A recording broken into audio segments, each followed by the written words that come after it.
This is a storytelling kind of video, but first, let's get a little sneak peek of the type of story we're telling.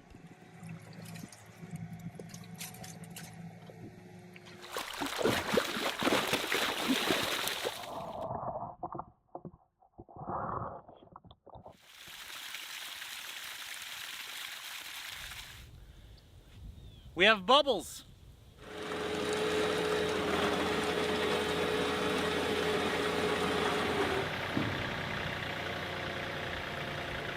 That's all together. There's thousands of them out here. Buckle up, because I'm fixing to tell you a really interesting story about a fairly boring subject. And that is the farm pond you see right in front of me. And this shot is from right after we bought the property. Spoiler alert, but that pond does not look anything like that today. We have expanded the pond and made it bigger more than once. We've added an island and a bridge and a windmill. We've reshaped the banks all the way around the pond, and we've widened the dam on the far side to make maintenance easier. We've also added a couple different sources of aeration. And I'm going to take you through that entire journey now.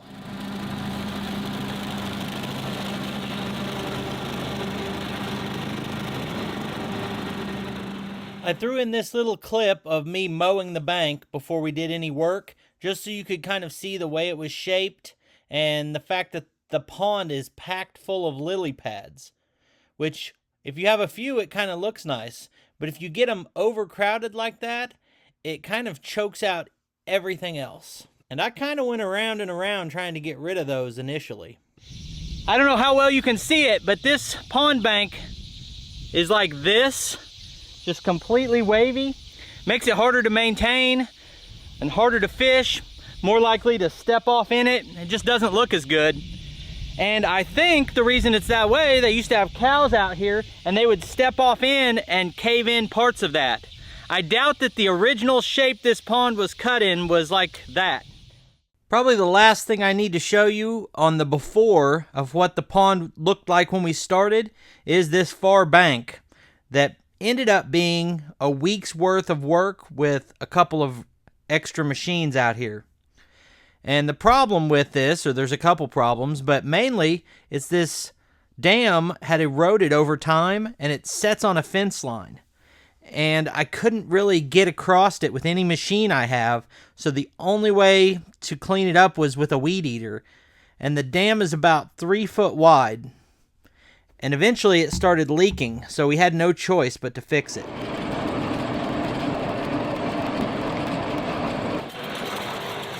This was my first time owning a larger piece of property like this, so the first year I didn't make a lot of changes. But what we found out is that in the winter, the pond would get very low, and actually about 9 months out of the year, the water level would be low, and it was only full during the rainy season. I also found out that the rest of the property liked to hold water, and I would have mud pits that I couldn't move around. So I started working on draining water from those shallow, muddy areas and getting it to drain into the pond by digging swales or shallow drainage ditches. And this is the first one of those I'd ever done. Did it with just my little compact tractor and a box blade. It's been 2.5 years since I did this, and it's been working great. Hey, it's Brock here with Rock Hill Farms, and I'm out here to start on this pond expansion. I've had this mini excavator 4 days now, and we've completed prepping the site for the new equipment building. I've got 3 days left on this week rental, and I've been wanting to expand this pond for the last year. I'm getting a really late start today, but I at least want to get all the topsoil off and pushed over to this side. My theory for how to expand this existing pond is to build a separate pond next to it with about 6 to 8 feet of a bridge in between the two ponds. Get this one finished and then drive the tractor with the backhoe on it down that bridge and dig that out and let the water run in and connect them.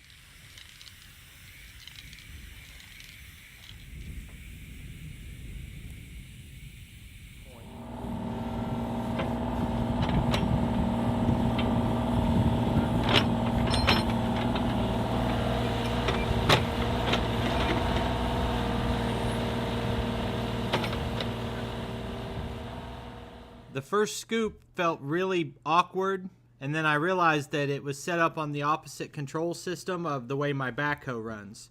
So I switched that over, and that made it a little easier. Then I thought I was going to pile the spoils behind the excavator and just shove them out of the way. After doing that once, I realized that was going to waste a lot of time. So I just set all this topsoil outside the perimeter of where I was planning to dig, and that allowed me to accomplish a lot by myself in a short period of time. The problem is, when you do that, you've got nowhere left to work on day 2. So I had to get some help, and we had to come up with a plan to better manage all the material being pulled out of this hole. The first step is to separate the topsoil from the clay, and I had about 2 to 2.5 feet of topsoil, and once I got all that pulled out, it was pure clay the rest of the time. The more clay you have, the better, because not only is that what seals the bottom of the pond, but it's also what you build your bank with.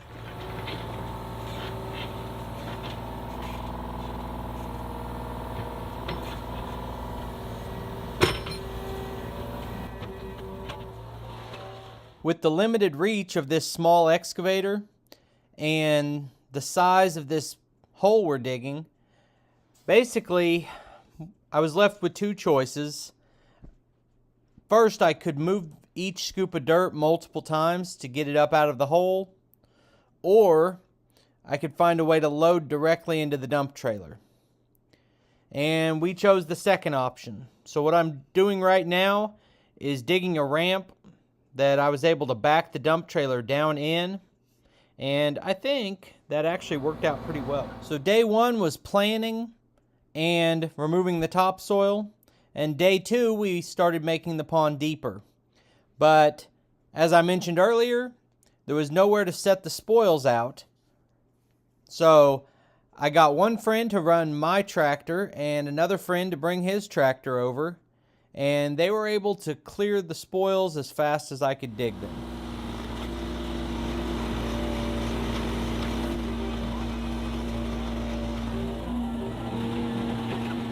This is footage from day 3, and you can see we're starting to get the depth we're looking for.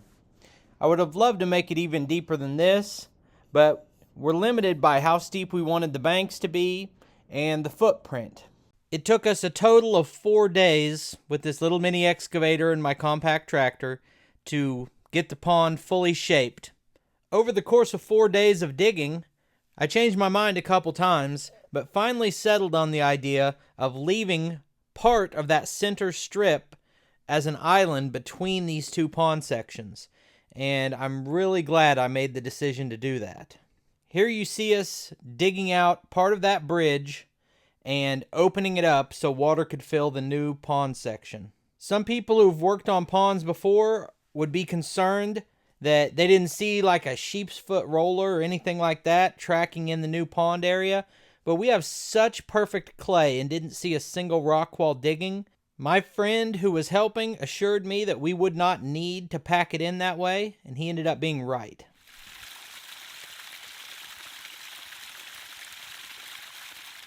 So after jumping into this with no idea what I was doing, and then working on it for 4 days, it was really satisfying seeing the water rush in. This is a follow-up from a few days later, and you can see that the water level kind of evened out between the 2 sections and didn't drop my level too low in the existing pond. The next thing we started working on with the water level down was the lily pads.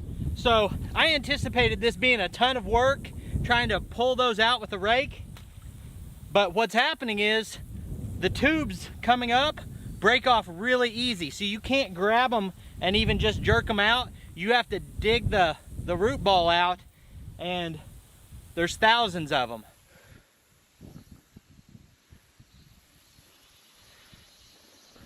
That's just one root off one lily pad. Yeah, here's the other part of it right here. That's all together. There's thousands of them out here.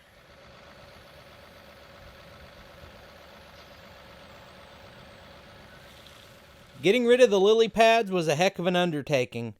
We started off just crawling in there and trying to pull them out by hand, And then I got a rope onto a little metal drag that I bought for this purpose, and we tried pulling them out with that, and neither one of those seemed to be effective because the root system of the lily pads is all embedded in the mud.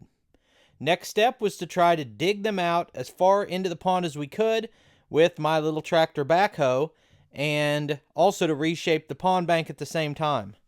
And I spent half a day trying to do that, and I tried every different idea I could think of to try to angle the backhoe in just the right way to make it work, and this is just not the right tool for the job. So this kind of felt like a wasted day, but it's really not. It was a learning experience where I found out what didn't work, and I came back later with the right tools for the job.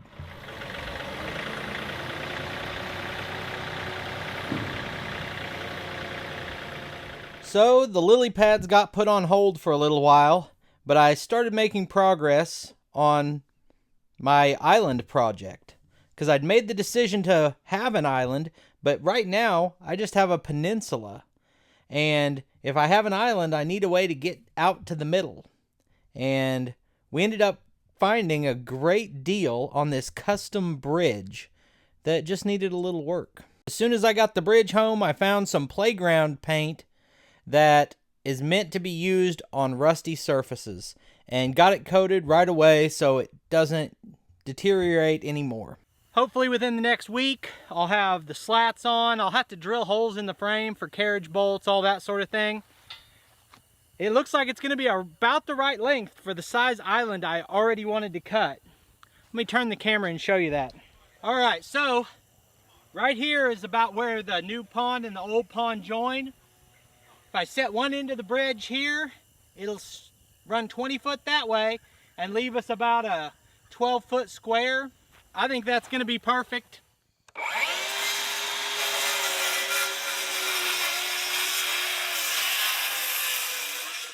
Well, that was our bridge frame, but what we wanted was a bridge. So I got a bunch of 2x12 treated lumber and cut that to length and laid it all out through the frame.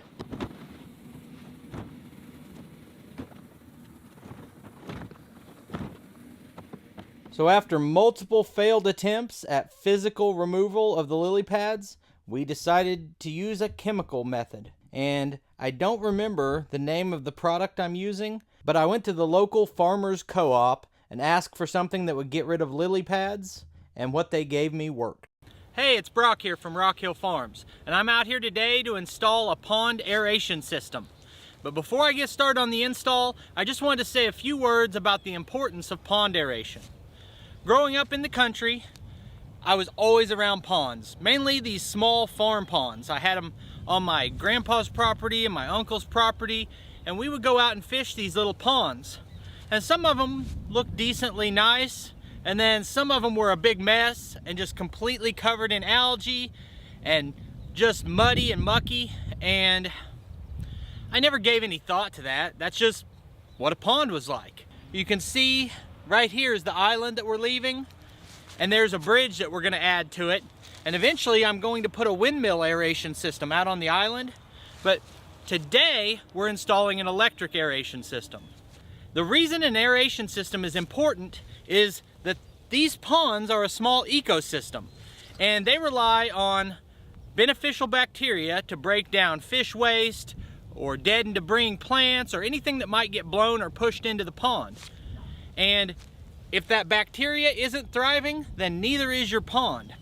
Everything you see me doing in this video is covered in depth in full-length videos for each step.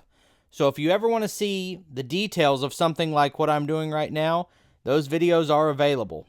So I've run an electric aerator up by my house and trenched air line down to the pond. And now I'm installing the aerators. We have bubbles. When I set up the windmill, I moved this electric aerator to the new section, and it's still there and still working great. Next project was another attempt to get the property to drain down into the pond. And for that, I installed a French drain, and I actually buried my air line for the aerator in this same drain.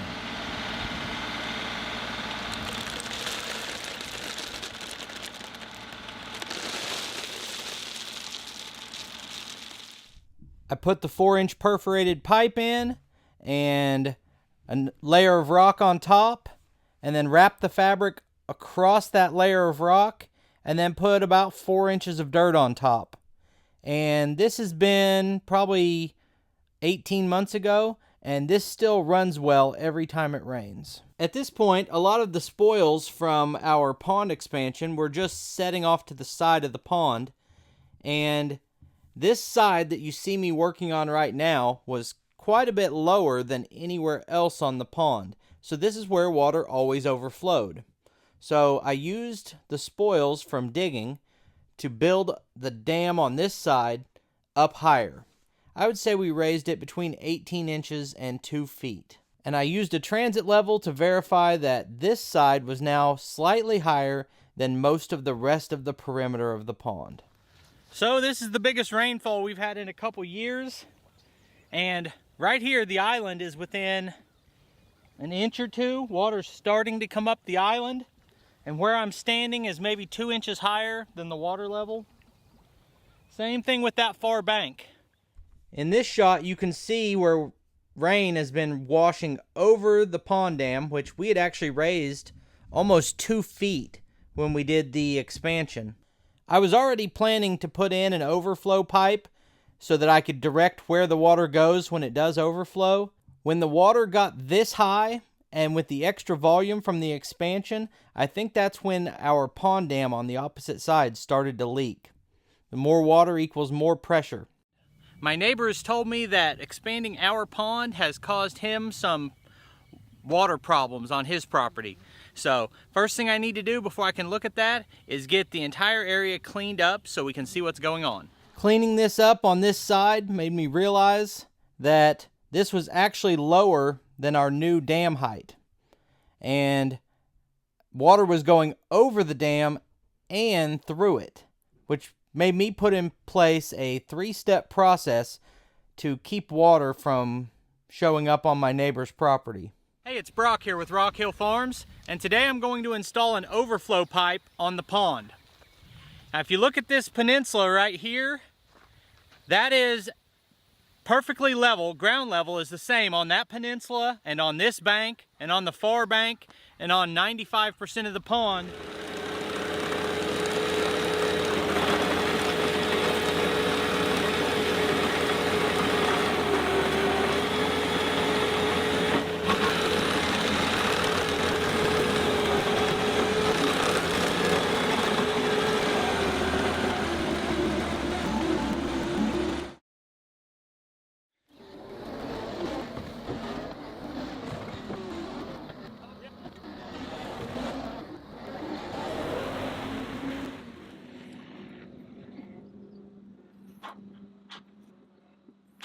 Once we got through the rainy season and the pond level dropped, I went ahead and rented a mini excavator to finish off the island and get my bridge set in place. We set the bridge in place and then marked where the corners would be, and we ended up burying concrete blocks on each corner and filling those blocks with rebar and more concrete and building footers for the bridge to set on. With the footers in place, I just used the mini excavator to dig out everything in between the footers so that water could flow through. Pretty simple, really. We did leave about 2 feet of dirt out past the footers so that erosion could not eventually cause those to fall into the pond.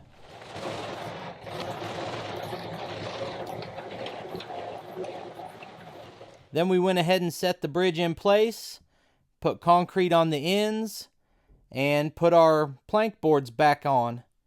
The following day, we stained these boards with Thompson water seal and screwed them down. When I originally started the idea of this bridge, I wasn't sure if it was a good plan, but I can tell you it's been fantastic, and my grandkids love it. 1, 2, whew. That's a pretty long jump, but I made it.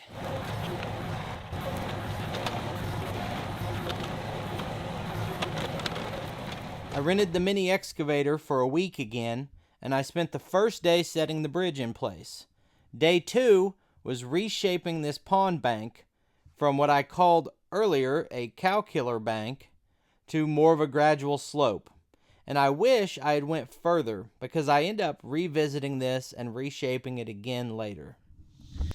Okay, I'm really happy with the way that went. Actually, better than expected, better than I hoped for. I think this is a not much cleaner look. I think it's a little bit safer. I think it's going to be easy to maintain.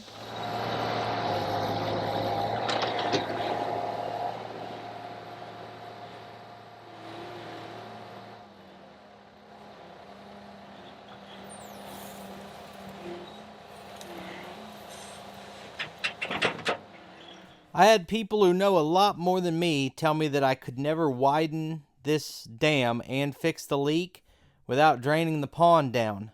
You should really probably listen to smart people that were giving me advice, but I didn't listen because I wanted to try to get it done without spending a fortune or a ton of time on it. So we came up with a hybrid strategy that kind of put in a keyway. So as we do this, we're not really able to dig a keyway across here because the bank we have to work with isn't wide enough to do it the right way, but we're doing it as well as we can do it. And by doing that, what I mean is we're trying to dig kind of a keyway here. We're pulling out some material in a straight line around the existing bank, and then we're building on top of it. So I was carrying clay out as far as I could go and dumping it, and then my friend would follow me out with the excavator, and he would dig his keyway as deep as this machine could dig, which was quite a bit below water level, and then he would push that dirt out into the keyway. And by digging it down, he was getting to the clay, and everything we were adding on top was clay. If you look at where he drops this scoop of muck, that is where we extend this bank out to. Not the top, but the base of the slope. So we used hundreds of tons of clay. And I mined most of that clay off my own property.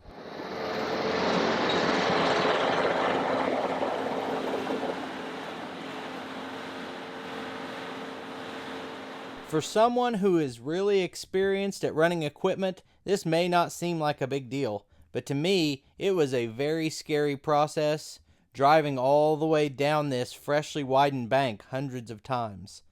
I actually feel pretty lucky that at no point did our new bank cave in, but we did spend a lot of time trying to pack this in as we went. The biggest thing that made it stressful for me is the lack of visibility, and what we're driving down was barely the width of the tracks, and I just couldn't see how close I was to driving off the edge and how close I was to snagging the fence. Now let's try to give a better feel for what we're actually doing here. So where I'm standing would have been 4 or 5 feet into the pond, and he's taking the topsoil off the dam and piling it here. And then he's taking and pulling up this sludge out until he's hitting clay. So now we have clay bottom, clay wall, and really kind of a clay flat spot there. And we're bonding new clay onto this old clay. And I think this is pretty close to an actual keyway, except that you don't have a clay bank coming up the other side.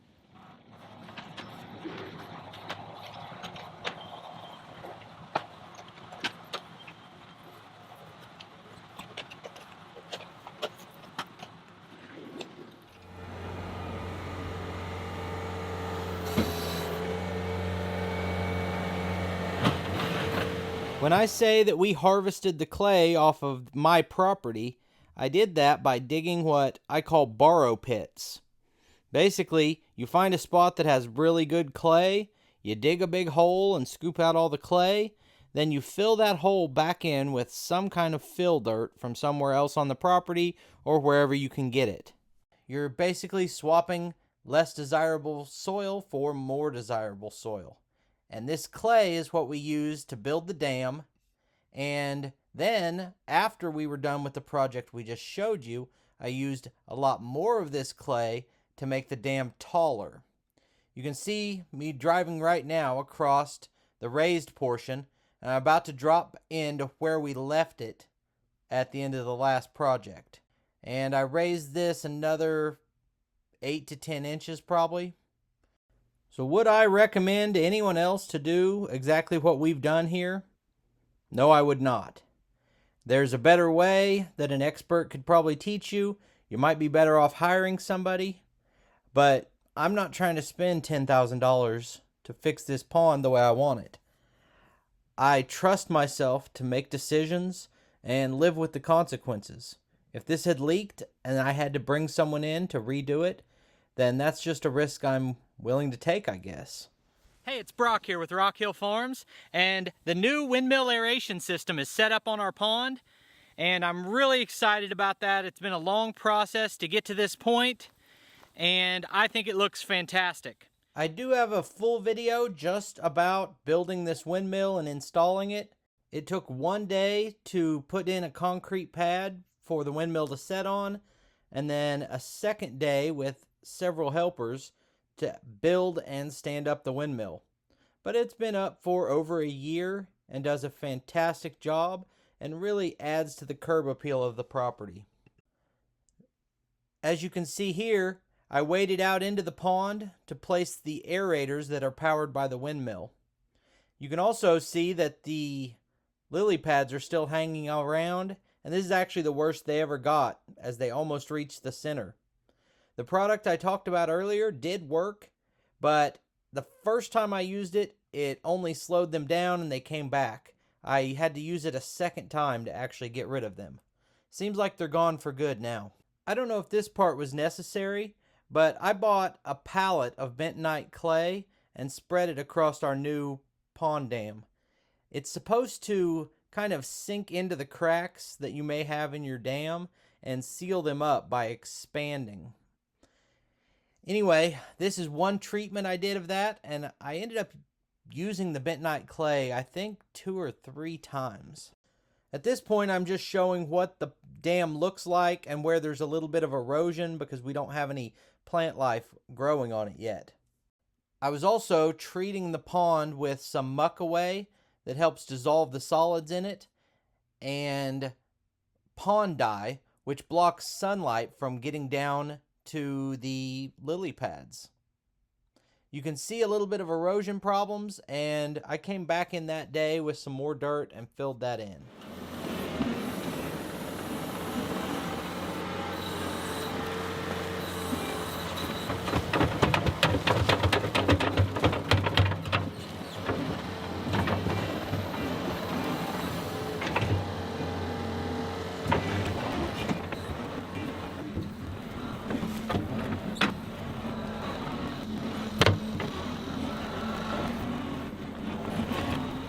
Next, I stole sod from another part of the property and used it to blanket the pond dam with that sod. Basically, like I said a minute ago, the purpose of that was to slow down erosion by having a root system, basically. And it took me 2 days to do this, but I covered the entirety of the dam. And that really sped up the process of getting everything to grow in.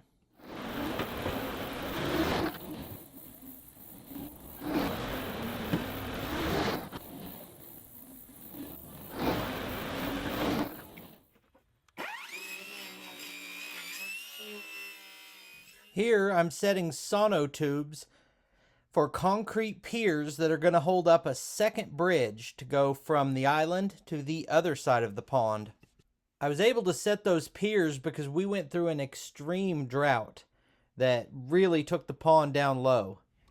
Every winter the pond gets really low and it's a little bit depressing, but a lot more so this year because I had the leaking back bank and I wanted to know, is what we did over there working? And there's no way to know. I think the water level was even below where the leak was. But that happens every winter, and the fact I made the pond bigger made it even worse this year. The water level right now is probably normal for this time of year, but it was about a foot lower than this at the end of that drought we had this summer, and it was really looking bad. I managed to get rid of it. It was covered in lily pads. I managed to get rid of all those lily pads, and I'm really happy with the progress, but the work's not done. After returning the mini excavator, I used a transit level and found out that the area next to the pond was actually higher than the edge of the pond, which is one reason we had muddy areas next to the pond, and the pond didn't have enough water in it. So I used my skid loader to lower this spot right here by about 8 to 10 inches. And that's really helped with draining water into the pond. And I know a lot of people try to avoid having runoff go into their pond, but in my case, this is not a spring-fed pond, so we need something to keep it full.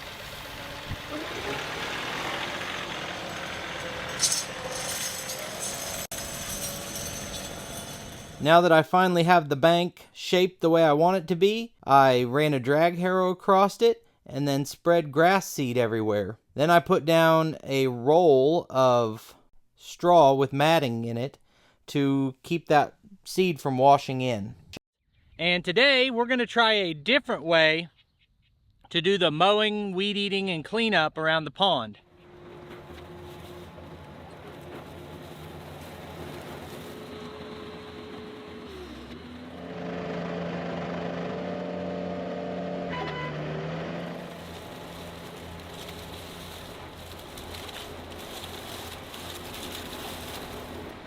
So I missed one little patch there, but then on this part, it mowed 3/4 the way down beautifully, but it doesn't have enough reach to get to the bottom.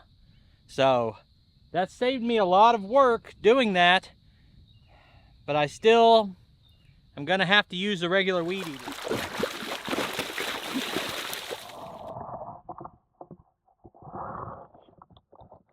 Those are 25 catfish about 8 inches long that I released into the shallow side of the pond this spring. I also added 4 grass carp and 25 small bass. We already have a thriving population of bluegill and sunfish, and my family does a lot of fishing down here. Here's a recent shot of how the pond looks now. All the projects we've done have turned out great.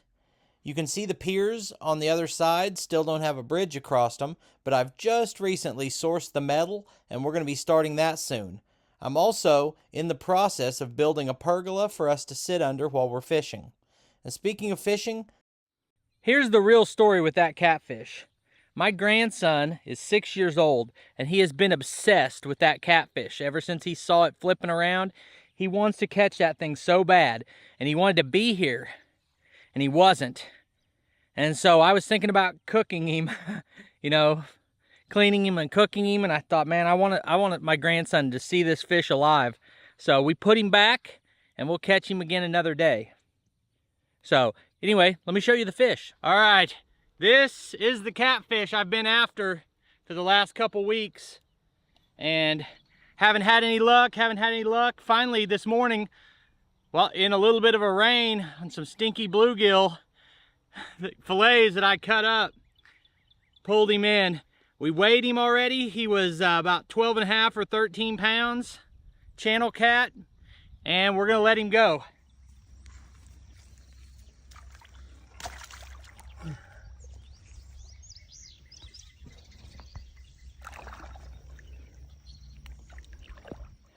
A lot of you guys who do more fishing than I do probably are not that impressed with a 12.5-pound channel cat. But that's the biggest fish I've ever caught. So it's pretty exciting for me. And it was fun to share the story. I wish I would have got the whole video of catching him. But anyway, I appreciate you taking time to watch this video. I'll put links on the screen to a couple more of our videos. And I'll see you next time.